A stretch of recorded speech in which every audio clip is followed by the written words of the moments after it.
tadi, maka apa yang saya di dalamnya itu lebih besar menurutku daripada 70 kali haji. Nah, apa yang kulakukan ini lebih ganal pahalanya daripada 70 kali haji.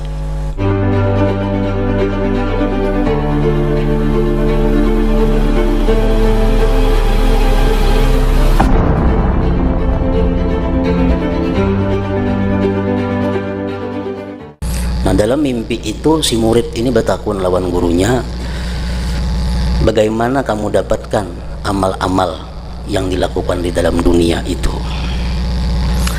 Maka ia menjawab, setiap sesuatu yang kukerjakan karena Allah, maka saya dapatkan. Setiap sesuatu amal ibadah, amal perbuatan yang kukerjakan karena Allah, maka saya dapatkan.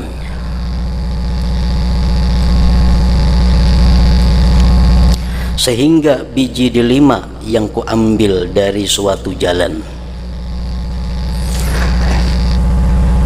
dan sehingga kucing yang mati milik kami, saya melihatnya dalam daun timbangan amal kebaikan.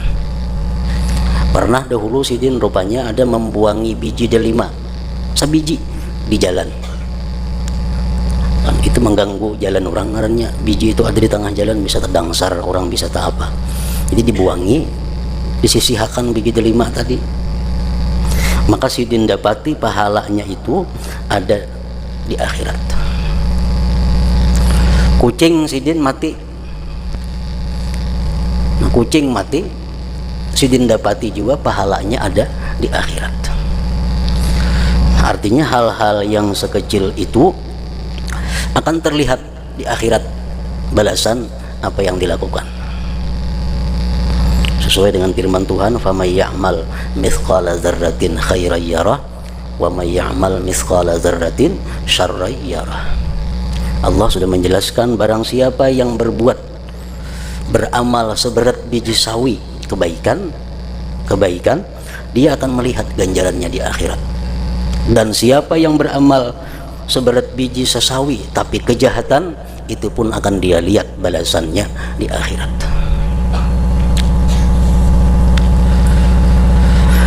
Dan pada kupiahku ada benang dari sutra. Kupiah Sidin itu ada belilit dengan benang sutra. Padahal boleh aja itu. Kan laki-laki boleh memakai sutra asalkan sedikit, asalkan lebih banyak kada sutranya. Namun 100% sutra, nah itu kada boleh dipakai laki-laki. Macam rajin tuh, tapi ada 100% ya sutra asli, nah kada kau dipakai itu. Tulis sutra dustainya, lain sutra bujuran. Kalau sutra bujur 100% itu kada boleh dipakai. Nah, Sidin ini cuma ada sehelai benang sutra di kupiah. Dan pada kupiahku ada benang dari sutra. Lalu saya melihatnya dalam daun timbangan amal kejelikan. Sekalinya jadi amal kejahatan itu. Padahal dari segi hukum fikih itu boleh aja. Tapi karena tujuannya memakai itu kada karena Allah, tujuannya memakai itu mungkin untuk mencari kemasyhuran atau menampakkan sesuatu kemegahan, nah itu menjadi sesuatu amal kejahatan walaupun hanya sehelai benang sutra. Dan pada kupiahku ada benang dari sutra, lalu saya melihatnya dalam daun timbangan amal kebajikan, amal kejelikan. Dan sudah dijelaskan oleh Imam Al-Ghazali pada minggu-minggu yang dahulu bahwa sesuatu yang boleh, sesuatu yang mubah itu bisa menjadi haram apabila disertai dengan niat yang salah. Betul. Perbuatan yang sebenarnya menurut fikih boleh, tapi karena niatnya kada bagus, berubah menjadi haram. Tetapi perbuatan haram kada akan bisa berubah menjadi baik walaupun niatnya baik. Nah, memakai sehelai benang sutra itu boleh, tapi kalau niatnya tadi kada baik, maka dia akan menjadi amal kejelikan. Lalu saya melihatnya dalam daun timbangan amal kejelikan. dan mati keledaiku yang harganya 100 dinar. Lalu saya tidak melihat baginya pahala. Kucing tadi mati, ada pahalanya. Padahal harga kucing gak ada berharga mungkin waktu itu. Sekali himar mati, nah harganya larang, kan ada pahalanya. Saya tidak melihat baginya pahala. Maka saya berkata, kematian kucing itu berada dalam timbangan amal kebaikan, dan kematian keledai tidak ada di dalamnya. Kenapa itu? Sesuatu yang kada berharga mati ada pahala, tapi sesuatu yang mahal hilang mati, kenapa kada ada pahalanya? Kucing mati ada pahalanya di akhirat, keledai mati miliknya kada ditemukan pahala di akhirat. Maka dikatakan kepadaku, dijawab kepadaku, sesungguhnya ia diarahkan kemana kamu kirim. Kucing kemana mengirim? Kalau mengirim ke daun timbangan amal kebajikan, pasti ada ditemui di daun timbangan amal kebajikan. Kalau keledai itu mati tapi kada dikirim ke sana, kada akan bisa ditemui di sana. Tergantung kitanya mengirim kemana. Sesungguhnya ia diarahkan kemana kamu kirim. Lalu ketika dikatakan kepadaku, ia telah mati, maka kamu berkata dalam kutukan Allah, maka batallah pahalamu padanya. Bisa disampaikan kepada kita berita, si anu anak ikam meninggal, atau kendaraan ikam hilang, atau ini, lalu muntung sumpah serapah, artinya kada sabar, kada ridha dengan kehilangan sesuatu tadi, maka batallah pahalamu padanya, kada berpahala lagi. Jadi himar tadi walaupun larang harganya, mati, tapi waktu kematian himar itu tidak disertai dengan keridhaan dan kesabaran, kada berpahala jadinya. Orang yang punya anak 2 meninggal sebelum balik, dia akan menyambut di pintu surga kepada kedua orang tuanya. Itu hadis Nabi, ada seperti itu. Orang yang mati 2 ikung anak belum balik anaknya, mati 2 ikung atau selebihnya, dia akan merupakan modal yang besar untuk masuk ke surga bagi kedua orang tuanya, apabila kematian 2 anak itu disertai dengan kesabaran dan keridhaan. Bila kada disertai dengan 2 itu, kada akan bisa jadi amal kebaikan. Jikalau kamu mengatakan di jalan Allah, itu himarika mati fisabilillah, menjadi kita mempunyai artinya ridha dengan apa yang ditentukan Allah, niscaya kamu mendapatkannya dalam amal kebaikan.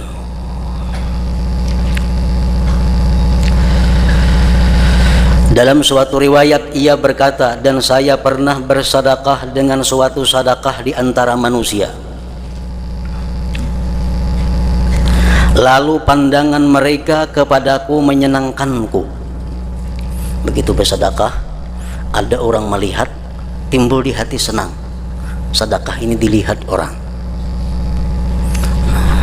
Ini artinya apa? Riya itu datangnya pada waktu melakukan kebaikan, bukan sebagai pendorong berbuat baik. Ada riya yang jadi pendorong, itu lain lagi kisahnya. Ini pendorongnya baik aja, pendorongnya motivasinya karena Allah. Begitu orang melihat, timbul senang hati. Nah, ini masalahnya. Lalu pandangan mereka kepadaku menyenangkanku. Waktu kita hendak sembahyang lillahi ta'ala, tidak ada tujuan lain selain karena Allah. Sembahyang sampai 2 rakaat sembahyang, datangan orang. Nah, kalau kita merasa dilihat orang sembahyang kita, hati kita senang. Nah, ini. Jadi riyanya datang di tengah amal, bukan pendorong amal. Maka saya menjumpai demikian itu tidak bermanfaat bagiku dan tidak pula memudaratkanku. Artinya apa? Sedekahku itu jadi pahala kada, jadi dosa kada. Artinya di akhirat nol, kada ada apa-apanya. Padahal waktu bersedekah itu asal mulanya ikhlas. Begitu dilihat orang, timbul senang. Nah, timbul senang. Sekali di akhirat kada ada napa-napa, pahalanya kada ada, dosanya kada ada. Maka saya jumpai demikian itu di akhirat, artinya tidak bermanfaat bagiku dan tidak pula memudaratkan. Sufyan Ats-Tsauri berkata ketika mendengar ini kisah, Sufyan Ats-Tsauri memberikan komentar. Ujar Sidin, alangkah bagus keadaannya karena ia tidak memudaratkan atasnya. Untung artinya itu kada jadi dosa. Untung kada jadi dosa. Ya kada jadi dosa apa? Mana bersedekah, mana jadi dosa. Artinya orang yang bersedekah kemudian senang dilihat orang, jadi dosa kada, jadi pahala kada, itu sudah untung. Lalu ia Allah berbuat baik kepadanya. Itu ngarannya Allah masih berbuat baik kepada orang itu. Kada disiksanya, kada diazabnya karena riyanya tadi.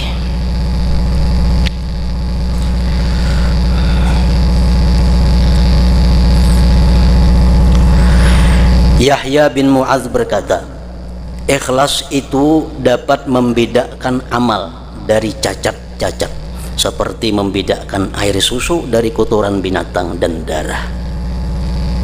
Nah, jadi amal ibadah kita ini kada akan bisa diketahui baikkah kadakah, belum bisa diketahui sebelum ada ikhlasnya. Nah, ikhlas itulah yang jadi pembeda mana amal nang bisa kita dapati di akhirat, mana amal nang kada bisa dibawa ke akhirat. Itu ikhlas nang menentukannya.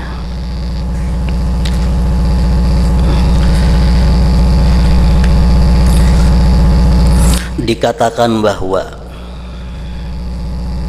seorang laki-laki keluar dalam pakaian wanita dan menghadiri setiap tempat di mana wanita berkumpul di dalamnya, dari perkawinan atau kumpulan orang dalam kesusahan.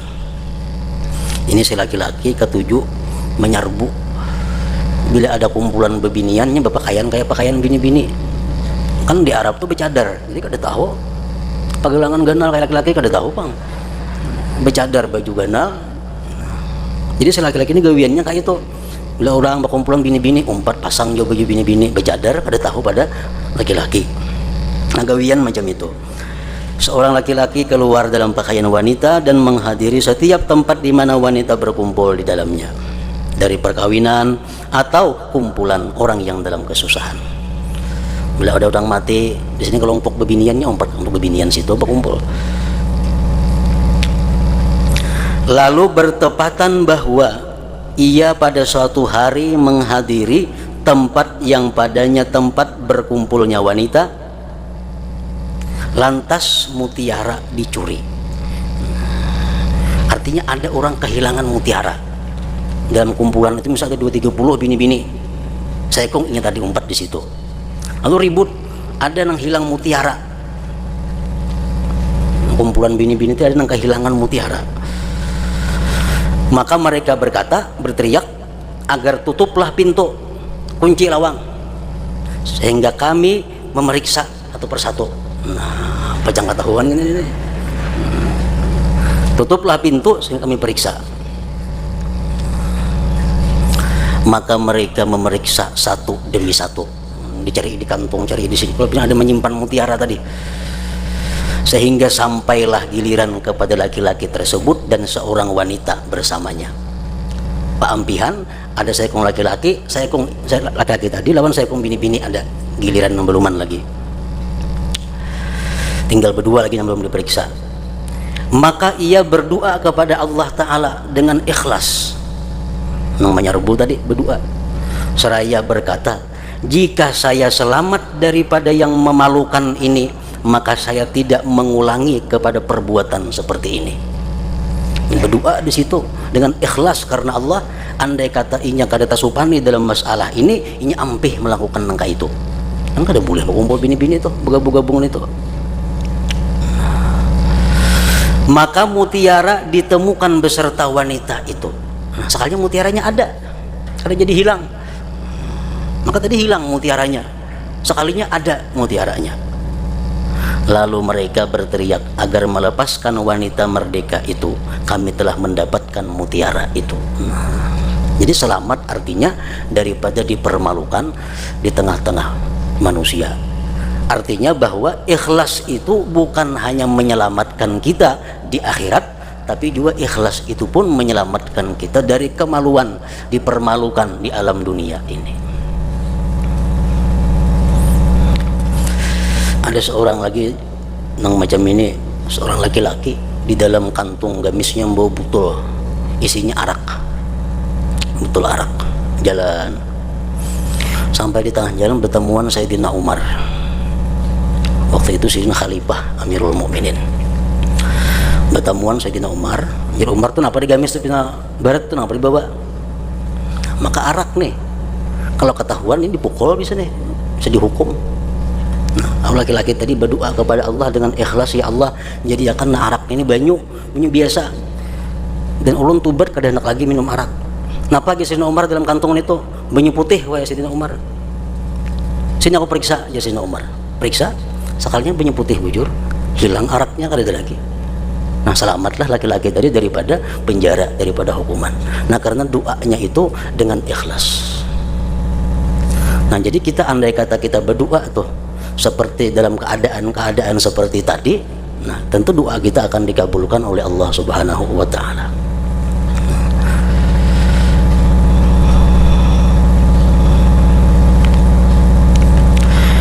Sebagian orang sufi berkata, saya pernah berdiri beserta Abu Ubaid At-Tustari dan ia sedang menanami tanahnya setelah asar dari hari Arafah. Sidin betani, rahatan menanami tanah. Lalu sebagian temannya dari Wali Abdal melewatinya. Ada Wali Abdal lewat. Lantas ia si Wali Abdal tadi membisikkannya dengan sesuatu. Wali Abdal tadi berbisik lawan Abu Ubaid tadi, berbisik. Maka Abu Ubaid berkata tidak. Lalu teman itu berjalan, tidak tadi nang membisiki tadi berjalan hilang seperti awan yang mengusap bumi sehingga ia hilang dari mataku. Maka saya bertanya kepada Abu Ubaid, apa yang ia katakan kepadamu? Napa garang dibisiki sidin tadi? Maka jaripian tidak itu. Abu Ubaid menjawab, ia memintaku agar saya menunaikan ibadah haji bersamanya. Ingat tadi membawai aku naik haji. Kan orang Wali Abdal tuh sekejap sampai sudahnya ke Arafah situ. Nah, anak dibawainya berhaji. Lalu saya menjawab tidak. Kok ada hendak berhaji? Saya bertanya, mengapa tidak kamu kerjakan? Kenapa ada akun berhaji di bawah orang? 4 rabang di Wali Abdal tadi kenapa ada akun? Ia menjawab, Abu Ubaid tadi menjawab, saya tidak mempunyai niat tentang menunaikan ibadah haji. Aku kada berniat naik haji tahun ini. Kada berniat naik haji tahun ini. Dan saya telah berniat bahwa saya akan menyempurnakan tanah ini pada sore ini. Besokan tadi aku berniat hendak menyelesaikan tanaman ini. Kada ada hendak niat naik haji. Nah, jadi ada orang bawa naik haji, aku jawab tidak. Maka saya takut kalau saya melakukan haji besertanya karenanya. Nah, aku ini takutan kalau aku naik haji itu karena dibawainya nih tuh, nah. Karena Allah, karena dibawainya. Maka saya menghadapi kutukan Allah Ta'ala. Dikutuk Allah aku. Karena saya memasukkan dalam suatu amal bagi Allah sesuatu selainnya. Kan haji ibadah. Nang ibadah itu mestinya murni karena Allah. Kalau aku bercampur karena Allah dan karena dibawainya tadi, dikutuk Allah aku. Baik aku menuntungakan tanamanku ini, nah sudah aku niatakan bisukan tadi. Maka apa yang saya di dalamnya itu lebih besar menurutku daripada 70 kali haji. Nah, apa yang kulakukan ini lebih ganal pahalanya daripada 70 kali haji. Nah, naik haji dibawai orang artinya cuma kada ada niat, kada mau. Nah, kayak kita mungkin kita jangan naik haji di Burung Kabanjar jam gagas sudah. Mereka Banjar nak gratis makan dijamin, kada tahu niat tahu kada lagi tolakang sudah. Nah, ini dibawain naik haji cuma karena kada ada niat tahun ini naik haji, kada mau naik haji. Nah, jadi niatnya dikhawatirkan apa? Aku naik haji itu karena dibawainya itu. Nah, jadi bercampur karena Allah dan karena dibawainya. Diriwayatkan dari sebagian mereka, ia berkata, saya pernah berperang di laut, perang sabilillah. Lalu sebagian kami menawarkan keranjang rumput. Sekalinya di kapal itu ada orang menawarkan keranjang. Lalu saya berkata di dalam hati ini bergeritik, saya membelinya, baik untuk hariha keranjang ini murah harganya. Lalu saya ambil manfaatnya dengannya dalam peperanganku. Ini sagan berperang kau dibawa, sagan membawa alat-alat. Lalu apabila saya memasuki kuta, maka saya jual keranjang rumput itu, lalu saya beruntung padanya. Ada menjual keranjang, hati itu baik ditukari. Gunanya banyak. Sagan ikam berperang tak pakai, dan kayaknya menikam beli ke kampung dijual itu larang harganya, berhujung keranjang itu. Maka saya beli keranjang rumput itu, ditukar.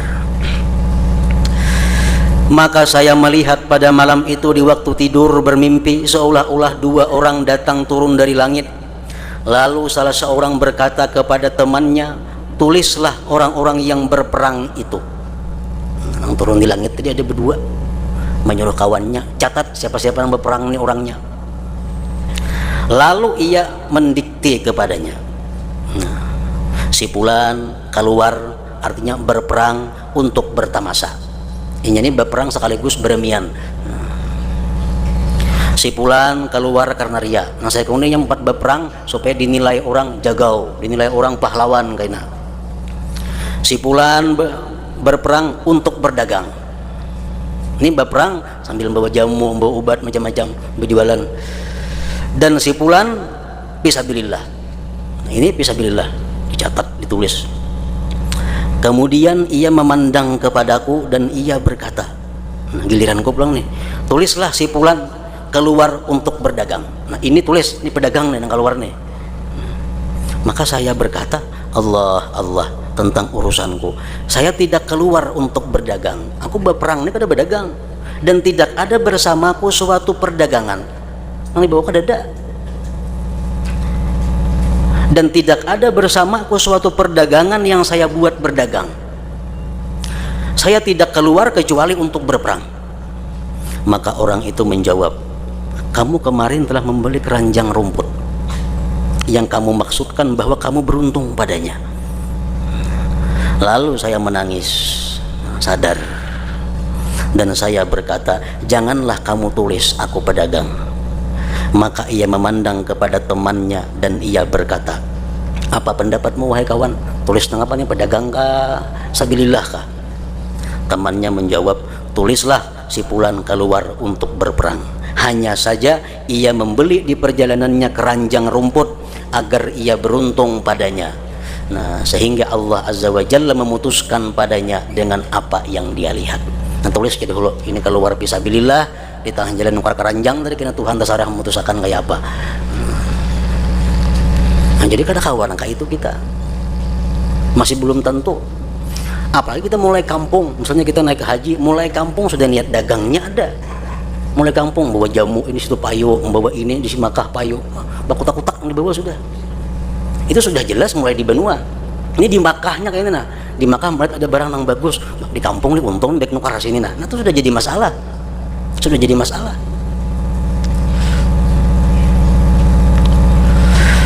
Sehingga Allah Azza wa Jalla memutuskan padanya dengan apa yang dia lihat. Sari As-Sakati rahimahullah ta'ala berkata, sesungguhnya kamu mengerjakan salat 2 rakaat dalam tempat yang sunyi, yang kamu mengikhlaskannya adalah lebih baik bagimu daripada menulis 70 hadis atau 700 hadis dengan ketinggian, dengan niat yang kada baik. Artinya dalam hadis Rasulullah mengatakan, man shalla rak'ataini bi khala'in la yarahu illallah wal malaikah kanat lahu bara'atun minan nar. Siapa sembahyang 2 rakaat di tempat yang sunyi, yang hanya Allah yang tahu dan para malaikat, 2 rakaat saja ikhlas, maka Allah selamatkan dia daripada api neraka. Dalam riwayat lain ada, Allah cabut dia dari golongan orang-orang yang munafik. 2 rakaat saja sembahyang cuma ikhlas di tempat yang tidak dilihat oleh siapapun. Sebagian mereka berkata, pada keikhlasan sesaat itu terdapat keselamatan abadi. Tetapi ikhlas itu jarang sekali. Dan dikatakan ilmu adalah bibit dan amal adalah tanaman dan airnya adalah ikhlas. Artinya kada berbuah mungkin disiram. Bibitnya ada, tanamannya sudah, cuma kada akan tumbuh baik berbuah kalau kada disiram. Sebagian mereka berkata, apabila Allah membenci seorang hamba, alamat orang yang dibenci Allah artinya, maka dia memberinya 3 perkara dan mencegahnya 3 perkara, yaitu dia memberinya persahabatan dengan orang-orang yang saleh dan mencegahnya menerima dari mereka. Allah berikan dia ini karunia ketujuh berkawan lawan orang saleh dan disukai oleh orang-orang saleh. Ini untung. Tapi inya kada bisa mengambil apa-apa dari orang saleh itu. Berkahnya kada dapat, ilmunya kada dapat, apanya kada dapat. Nah, ini alamat orang yang dimurkai Allah. Dekat dengan orang saleh, akrab dengan orang saleh, tapi kada dapat napa-napa dari orang saleh. Kada dapat berkahnya. Ini tanda orang dimurkai Allah. Artinya apa?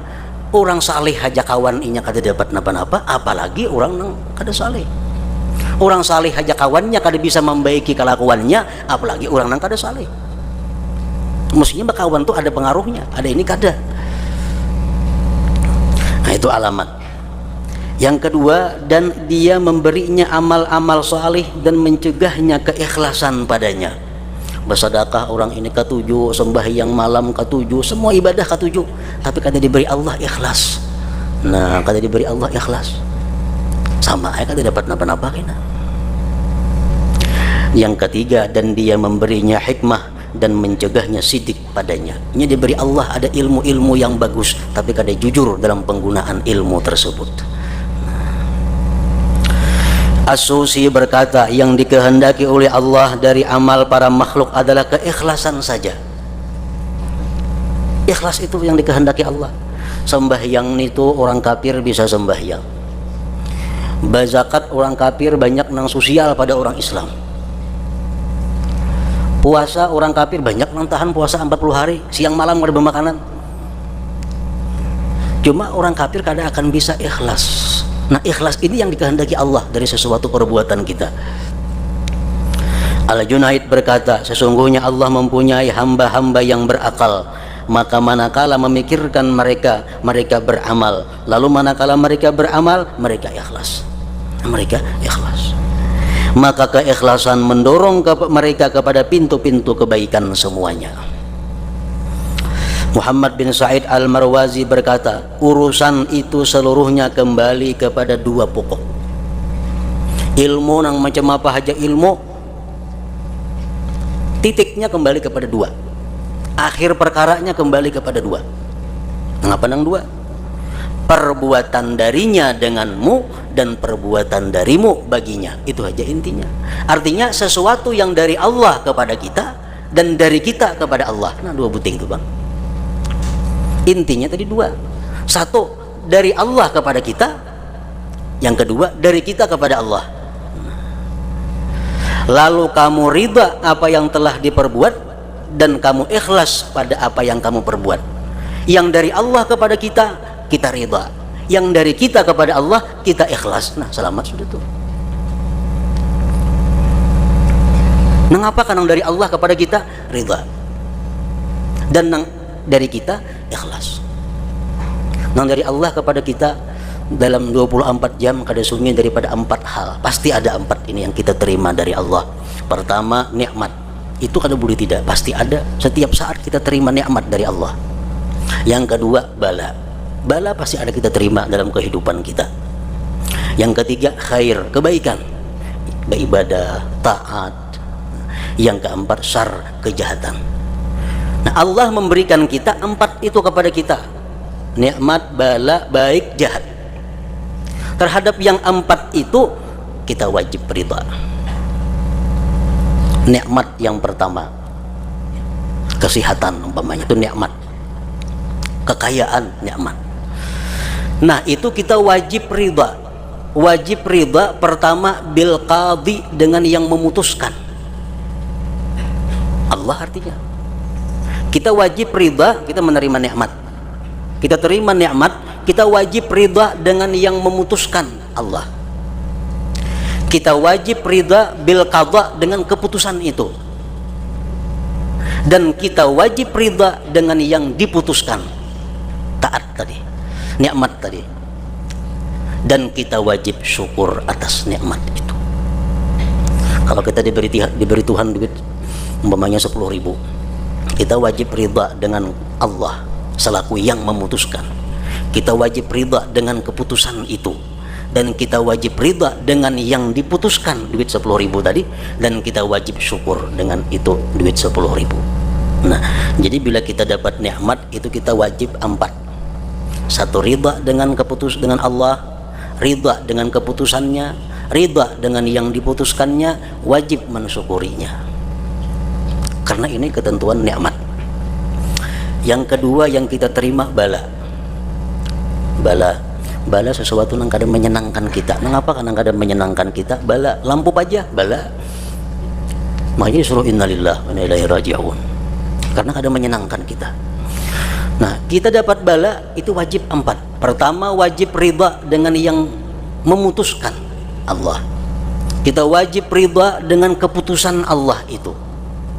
Kita wajib ridha dengan yang diputuskan, balanya itu. Dan kita wajib sabar atas Allah Subhanahu wa ta'ala. 4 perkara. Yang ketiga yang kita terima dari Allah adalah kebaikan, taat, ibadah. Nah, itu pun 4 kita wajib. Pertama, kita wajib ridha kepada